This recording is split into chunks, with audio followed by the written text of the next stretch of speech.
Welcome to Resolve IBS and IBD Naturally. I'm Courtney Cowie, a nutrition therapy and functional diagnostic nutrition practitioner.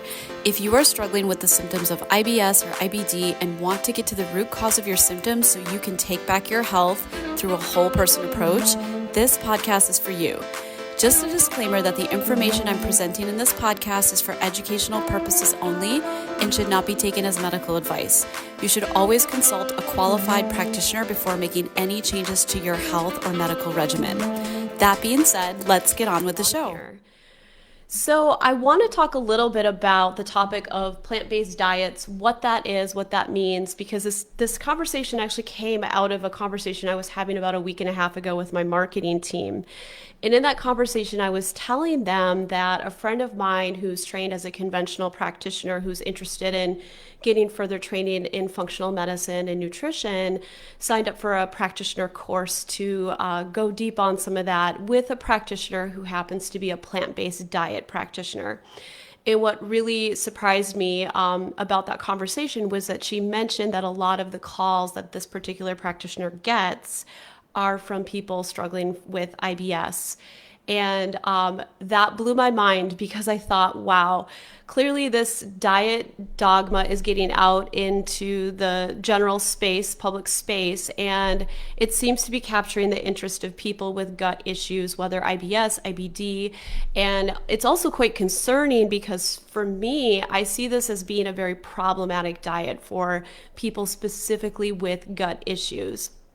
So just to give you kind of a background on some of the practitioners, who they are, if you want to kind of look these people up and see what they're advocating for in the plant-based diet space, it would be people like Dr. Joel Fuhrman, Dr. Joel Kahn.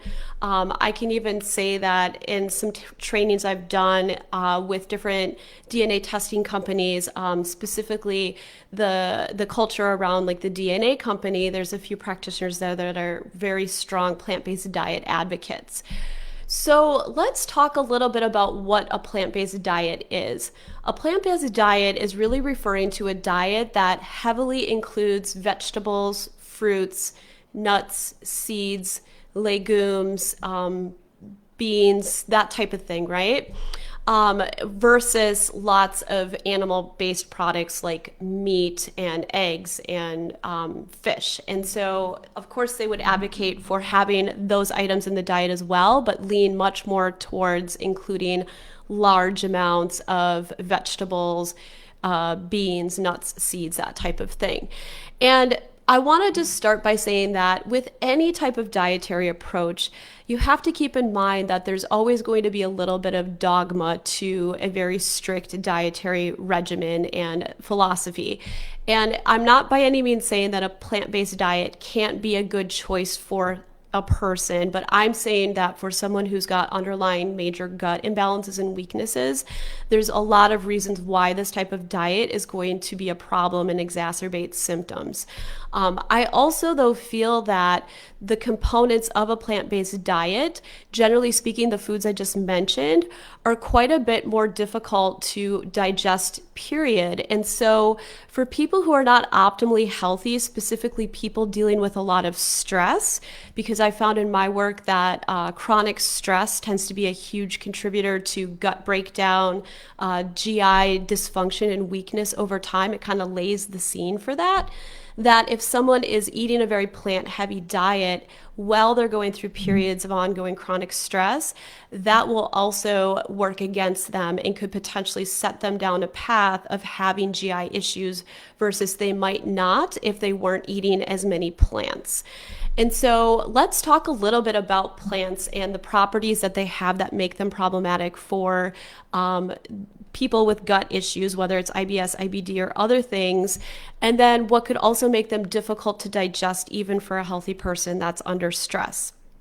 So first of all, plants are all considered carbohydrates. They belong to that macronutrient group, which means that carbohydrates break down into, in simplest form, sugar. And you could argue that the type of carbohydrates that vegetables are quite a bit different than, say, table sugar, but ultimately they break down into simple sugars. Vegetables and fruits, especially, and beans, you could argue too, have a lot of fiber in them. So there's components to these foods that in a damaged gut can make them much more likely to aggravate inflammation if it's there underlying, and just in general perpetuate symptoms. So, what is the big deal about carbohydrates, and why do we care that plants are carbs and they break down into carbohydrates? The main thing with that is that a lot of people struggling with IBS and IBD in particular have yeast and bacterial imbalances in the gut. In some cases, it's overgrowth of their commensal bacteria, meaning the normal strains of bacteria that live in the gut can overgrow. In other cases, there's actually pathogenic strains of bacteria that have flourished and overgrown. But in either case, when you look at what bacteria prefer to eat, and this is true for yeast as well, an example of a yeast would be something like Candida albicans. They prefer to eat sugars, carbohydrates. So of all of the macronutrient groups between fat, protein, and carbs, it's the carbs particularly that are going to be the most problematic in feeding these bugs. And when there's imbalances, they're going to provide easy fuel to perpetuate the flourishing of these organisms in the gut, which is often then connected to the very symptoms, imbalances, and problems that people are having when they're struggling with gut health issues. Therefore, if you look at a lot of the therapeutic diets that are the most effective diets, ones that I've used over and over again with my clients, for things like IBS and IBD, I'll just give you a few types of diets. So there's the low FODMAP diet. FODMAP stands for fermentable oligosaccharides, disaccharides, monosaccharides, and polyols. There's a specific carbohydrate diet. There's the SIBO specific diet. SIBO stands for small intestinal bacteria overgrowth, which is a condition very much connected to both IBS and IBD. And then there's also the autoimmune paleo diet. On some level, all of these diets are based on modifying or reducing or eliminating certain carbohydrate foods or certain plant-based foods, because these tend to trigger the symptoms for a number of different reasons. So if we kind of break this down and look at some of these dietary principles a little more closely, first and foremost, if we look at the low FODMAP diet, basically what that's looking at are these FODMAP foods, these moderate to high FODMAP foods, which are predominantly fruits, vegetables, starches in some cases, again, the beans, that type of thing. They contain these fermentable saccharides, so fermentable sugar type structures in the carbohydrate that in large quantities are going to often feed this bacteria that's pathogenic overgrowing and create the symptoms. And so it's one of the simple strategies. It's often the go-to strategy that even conventional GI docs will offer their patients with IBS to try to get them some quick relief. Now, I don't want to go too far down this rabbit hole, but I found that just following a low FODMAP diet alone doesn't work well for the majority of the clients I work with, and in general for most people really struggling with IBS or IBD. However, it is a very important step to take. It is a very effective and important piece to look at in the diet. And again, all of those FODMAP foods are predominantly carbohydrates. Now, if we look at the specific carbohydrate diet, that's taking it just a little bit from a different angle and looking at specifically reducing or eliminating certain saccharides in the disaccharide polysaccharide category, and allowing certain monosaccharides, with the thinking that the simpler the sugar, the easier it's going to be for a damaged or inflamed gut to absorb into the body and utilize without feeding bacteria. So things that are simple sugars and composed of just the one saccharide, like smaller chains of sugars, things like glucose, fructose, galactose, those are considered okay on a specific carbohydrate diet, versus the more complex sugars, the disaccharides or the polysaccharides, which are considered typically, like, those would be your maltose, your lactose, your sucrose. Sucrose is a fancy name for table sugar. And then, of course, all of your starches, things like potatoes, cassava, wheat, grains, right? All of those. And then a lot of fibers would be restricted, or what are called the illegal on the specific specific carbohydrate diet. So the specific carbohydrate diet works with this legal, illegal terminology. Each of these diets have a little bit of a different angle and approach on how they write guidelines for people struggling with gut conditions. And there's nuggets of wisdom in all of them. I'm just giving these as examples for you to kind of get a deeper understanding of carbohydrates, what these foods are, what they break down into, what they feed in the gut that might be driving symptoms at the core level, and why people who are being told that they should be eating lots of plants and eating the rainbow and eating multiple cups of plants, like 6 to 9 to 12 cups of vegetables a day, could in fact be perpetuating their symptoms, making them 10 times worse because their gut really isn't in balance. It's not in a condition to handle that amount of carbohydrate and fiber coming down the tank. Now, another thing I want to talk about around this entire idea of just what it takes to break down plants and carbohydrates effectively is that a person needs to have fairly robust upper GI function. That means the stomach needs to be working well, and especially the pancreas and small intestine. And it's very common in the population struggling with IBS and IBD to see low enzyme levels in the pancreas, meaning the pancreas is underproducing enzymes, which is a big deal because enzymes predominantly work on breaking down carbohydrates, which would again be all plant matter. So if you're not producing enough enzymes to break those babies down, you're going to be having a lot of undigested plant matter going through the small intestine, and that's going to create an environment that's going to make it very easy for bacteria, if it's not overgrowing, to overgrow and proliferate, because now there's food source there that it can actually feed off of and proliferate. And we don't want to be seeing that in the small intestine. Without getting too deep into the physiology of the digestive system, one point I just want to make is that the small intestine is really the site of nutrient absorption. It shouldn't be the main site of bacteria growth and proliferation. That should actually happen lower down in the colon. So that's one of the common imbalances that can show up when you're dealing with a chronic gut issue. The thing to know about the pancreas and enzyme production is that everything in the GI system in terms of the organs works in sort of a north to south process or order. And so the brain actually is monitoring and keeping track of all of these different processes as the food is going down the system. And so it's often that people who are struggling with low enzyme production equally have low stomach acid levels, because when your food comes down from the esophagus, from the mouth into the stomach's job, one of its jobs is to produce sufficient hydrochloric acid or stomach acid to break down the food. And so there's this pH change that happens to make that whole content in the stomach more acidic. The brain monitors that, and it's working in coordination with those GI organs. And so what'll happen is that the pancreas will then eventually get signaled to release enzymes as that broken down matter is coming from the stomach into the small intestine to counterbalance the acidic pH, but also because it knows, hey, stomach's done its job, it's reduced this down with some good acid and it's pretty acidic, and enzymes which are alkaline will come in, kind of bring that pH more to a neutral state.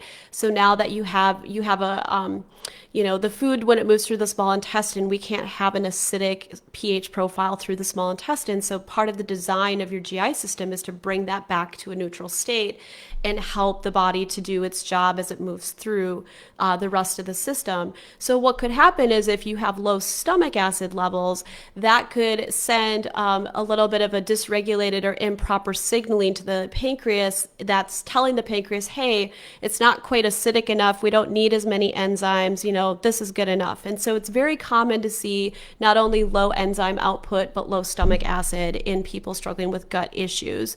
And so because of all this, digestion is just overall weak. And when you look at just the macronutrient groups, really what I'm trying to say is that plant matter, because of the way it's built with all of these different complex sugar molecules, makes it a little bit more difficult to break down if the GI system is compromised. And when it's not breaking down properly, it becomes easy food for bacteria that are overgrowing in the gut. Do you find yourself getting up super early on work days in order to get done with multiple runs to the bathroom, or waiting and waiting to finally have a bowel movement?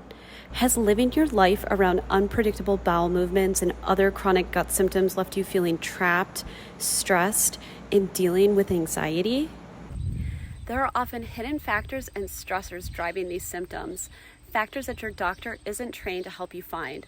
Getting to the bottom of these factors, along with the right nutritional approach, is the key to resolving your symptoms. Interested in learning more? Click the link to register for my 7-part video series training. Another thing to consider with plant matter is that it tends to be relatively higher in fiber, certainly high in fiber compared to animal meat, eggs, fish, animal products in general. And so again, there's a huge debate in both conventional and functional medicine around whether or not fiber is good for the gut. And generally, when I look at the plant-based diet advocates, I'm seeing a lot of speak around, yes, fiber is great. You want to up your fiber. That's going to help give you a really healthy gut. But again, here's the thing. If your gut is already broken down and weak, it's not a good idea to eat a lot of fiber. Fiber can be quite abrasive to an inflamed, irritated gut lining. And, a lot of the context of what we're talking about is just what is the overall environment like in any one individual system. And so, fiber is, again, going to feed bacteria. It's going to become a byproduct that isn't digested. It isn't absorbed by your system. And in a healthy gut, it should actually basically make it down to the colon to be fermented by the healthy bacterial species that live in the colon. Now, in a injured person's gut, in a person who's got weakened digestive function, this isn't necessarily what happens. Fiber can obviously feed overgrowth in the small intestine and perpetuate symptoms in the small intestine, which often then connect into diarrhea, constipation, bloating, pain, all of those things that come along with IBS, right? So one point I want to make on the whole fiber piece and plants is that there's actually a lot of research out there showing that something called elemental diet, which is a strategy that's used nutritionally to manage both IBS and IBD in functional medicine, has been shown so effective it can actually put these conditions into remission. And one of the reasons why it's considered or thought to be so effective is because these elemental diet shakes are pretty much no fiber. They don't really contain any plant residue, no fiber. The composition of these shakes is that they're a pre-digested, fairly balanced macronutrient-wise, pre-digested powder that water gets added to, and then people who are on an elemental diet actually take that in for a period of time exclusively. It's done as a treatment for small intestinal bacteria overgrowth, as well as an ongoing maintenance strategy to keep things like IBS and IBD in remission, because the shakes absorb higher up in the small intestine before they get further down the track and become substrate for the bacteria and other things overgrowing that can create issues. And so that's just really interesting research pointing to the fact and kind of supporting the point that high fiber is not a great thing for people struggling with gut issues. When you see studies that show elemental diet can be just as powerful as like prednisone or budesonide, some of these steroid medications that are used to put IBD into remission, I mean, that's pretty compelling as far as just saying, okay, what are some of the nutritional factors driving these conditions? Now, one thing I want to talk about a little bit as far as just plants go beyond the different types of saccharides and FODMAPs and just components carbohydrate-wise in these types of food is that they're also full of what could be considered toxic-like substances. And so I'm borrowing this idea a bit from the carnivore diet community. And so there's a kind of a spectrum here. We've got on the one hand all these plant-based diet advocates, and then on the other hand, we've got a bunch of practitioners out there that really advocate for what's called the carnivore diet, which is a little bit more on that end of like very little to no plant matter and emphasizing a lot of animal meats and animal products in the diet.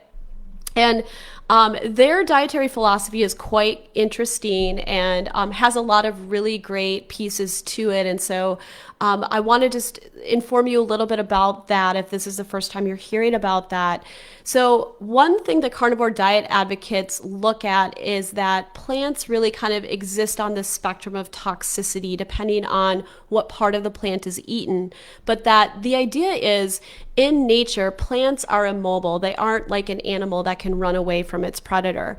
And so, through natural design, plants have developed these toxic like substances that are inherent to them to essentially ward off animals and even humans on some level to getting eaten. And so in the natural kingdom, in extreme cases, if an animal were to eat a plant that was really toxic, inherently they know the minute they put it in their mouth, or they can even sniff it at times and know, wow, there's like something in here I shouldn't eat. This is going to be bad for me. Obviously, humans, we have much more complex ways of preparing our food, and we've evolved to eat a variety of things over time. And so there's very few things that we could really eat that are going to be that toxic. But again, if you consider that in the spectrum of IBS and IBD, and you could say autoimmune disease in general, you've got now a bunch of individuals who have immune dysregulation, gut dysfunction, gut breakdown going on. And so you could say that their systems, in a sense, are super sensitive or much more vulnerable to having sensitivities because of the dysregulation at the core of these conditions. And so what a healthy person might be able to handle in terms of eating lots of nuts and seeds and beans, someone who's got immune dysregulation, a condition called leaky gut, which is where there's been openings that open up in the small intestine and have allowed food particles into the bloodstream. That is often the precursor to autoimmune disease. When that leaky gut happens, it essentially ends up training the immune system over time to pick up on various foods that are leaking into the blood as invaders and actually mount an attack against them.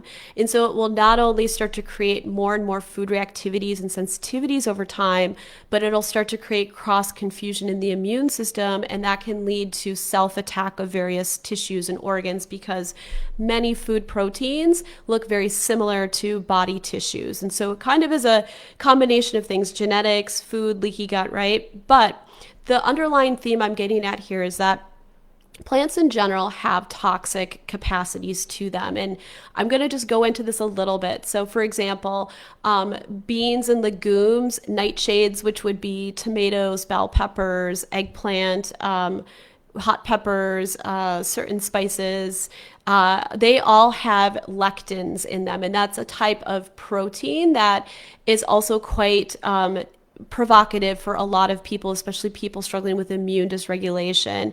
Nuts, seeds, and wheat and grains also are quite high in lectins. There's a lot of study and research that's been done around just high lectin diets in autoimmune as well as like Alzheimer's populations, and showing that there's a very direct connection between lectin content in food and the amount of immune provocation that happens, and then direct correlation with an increase in symptoms based on increase in lectins in the diet. So there's lectins, there's things like alkaloids, which are present in the nightshade family of vegetables, which I just mentioned. There's things like phytates or phytic acid, which are really predominant in nuts, seeds, and grains. And this is actually something that traditional cultures have been aware of for a long time. And this is also partly why if you go east to places like China, Japan, it's very common for them to soak their rice in water overnight, to soak it for a period of time and then rinse it a few times. Part of what that's doing is actually breaking down that phytic acid and making it more digestible to the human gut. So that's an interesting point. There's also substances like oxalates, which are really predominant in leafy greens. Beets are very high in oxalates. Beans are very high in oxalates. Nuts, seeds, chocolate. Again, wheat is a big provocateur across the board here. And then something like salicylates, which can be in fruits, veggies, spices, tea, wine. So lots of different ranges of toxins that are in plants. And part of what the carnivore diet philosophy is sort of looking at as a strategy to bring balance back into the gut and to balance the immune system is just lowering our exposure to these plant toxins, generally speaking, by lowering the amount of plants we eat. And of course, avoiding the foods and the plants that are highest in these things. So, I feel like with the carnivore diet, kind of one piece I do want to say on that is that, I'm not a big fan, as I mentioned earlier, of being too dogmatic around any dietary philosophy. I like to kind of look at the wisdom in the major camps and sort of take the principles that make the most sense, especially for the largest group of clients I serve, which are the gut health and autoimmune community, and then utilize those ideas and the research to kind of support my recommendations when I'm really trying to help these clients. If you look at the carnivore diet community, one of the leading practitioners in that community is Paul Saladino. And what I found interesting is he started kind of the beginning of his career as a strict carnivore, meaning he ate nothing but animal meat, essentially, and then animal fats like tallow and, just that type of thing. And so with time, though, he's actually evolved into eating a lot more fruit, and he actually includes dairy now too. And if you look at his most recent cookbook, he's got a ton of dairy in his recipes. And I find this interesting because the carnivore diet is often put out there as a strategy, a very powerful strategy to put autoimmune disease into remission. However, in my experience, both fruit and especially dairy can be huge, huge triggers for people with gut issues as well as autoimmune disease. So again, you just have to kind of take these concepts and make sense of them in a way that that really does make sense. And part of, I think, what is really important as a practitioner is not only doing your own research and understanding these dietary and nutritional principles, but having your own personal experience around diet and bringing that into the work you do with clients. So I'll kind of get back to that in just a moment. But one other thing I wanted to say about plant-based diets is that they tend to use a lot of what's called epidemiology to prove that plant-heavy diets make people healthier. And epidemiology is more of a study that looks at associations between populations and factors studied and then the outcome. So this is not necessarily a controlled experiment. It's not the same thing as that. And the real criticism around epidemiological studies is that they can contain healthy user bias. So just to give you an example of what this could mean, for example, studies have shown that people who smoke cigarettes and engage in more risky or risk-taking behaviors tend to culturally in the United States eat more red meat. So like historically in our country, red meat consumption has been embraced by more of this rebellious, less health conscious part of the population versus the people that would generally practice more health conscious behaviors like getting out in the sun, getting enough sleep at night, exercising regularly, moving their bodies, that type of thing, tend to eat plant higher or heavier diets, meaning they consume more vegetables. And so if you look at just kind of the cultural bias in that type of a study, it would be easy to say that, red meat leads to poor health outcomes because the observational group studied in most red meat studies has been generally a less healthy population of people because of these other factors, that they smoke cigarettes, they don't take as good of care of themselves.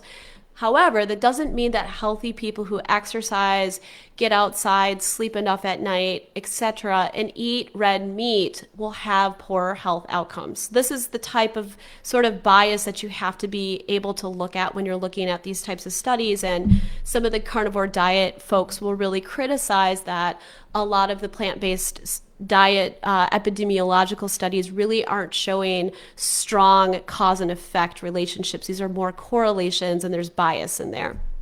So I guess just in terms of where I stand on some of this, if you've got sort of the plant-based diet folks over here and the carnivore diet folks over here, generally my approach with my clients struggling with gut weaknesses, IBS, IBD, autoimmune diseases, I tend to kind of recommend from about here. So, we're about middle ground, a little bit in between middle ground towards carnivore, at least until their gut starts to get stronger and they can start to handle more foods that they might be sensitive to in the beginning. So, again, I just kind of want to get back to the point of how important it is to really understand some of the differences in these dietary approaches.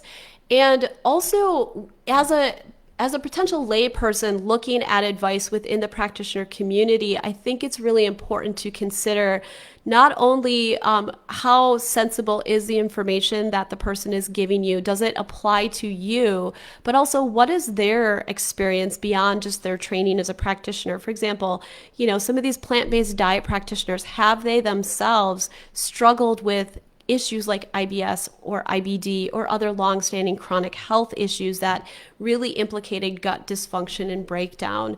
I think that there definitely is this very important personal experiential piece of all this, that when you've done it, it really brings this deeper wisdom to the table that you can then impart to your clients as you're guiding them through their process of getting their health back. I often will say to my clients that, there was a period of time before I got into functional medicine earlier in my life. I was a vegetarian for over 10 years. A lot of people don't know that. And not to say that that was the one thing that led to my health breakdown, but it definitely didn't help. And looking back, obviously having gained a lot of experience, training, and wisdom since then, I can see how that was not a good choice for me during that decade or so of time when I actually thought I was doing better for my body nutritionally, and instead was really laying the scene for a lot of problems to come. Now, as I've gone through my evolution as a practitioner and on my own healing journey, I can truly say I've done almost every single diet out there. I've, of course, done vegetarianism for a long time. I even did veganism for a short stint, too. I've done the low FODMAP diet. I've done the specific carbohydrate diet, SIBO specific diet, the carnivore diet, an autoimmune paleo diet. I've even done an elemental diet. I've done probably almost any diet you can think of, I've done. And not that you have to do that as a practitioner, but I'm telling you this to really make the point that I really do truly understand it and get it and understand just kind of how restrictive these diets can sometimes be and how difficult they can be. But I've also personally test driven a lot of these things over time. And in doing that, have also been able to work with a lot of different clients and see how these diets play out in their real experience, which says a lot about just kind of what you're noticing, much more so than just reading studies. Studies are great, but they don't necessarily play out the way you think in the real world. And so this is just so key. I want to kind of get that whole point across. But did you find this episode informative and helpful? I'd love to have you leave me a 5-star rating. Do you have questions about holistic approaches to optimizing gut health that you'd like to ask? Please leave your question or comment below, and I will be sure to address it personally or cover it in a future episode. Be sure to check the show notes for any resources mentioned in today's episode. See you next time.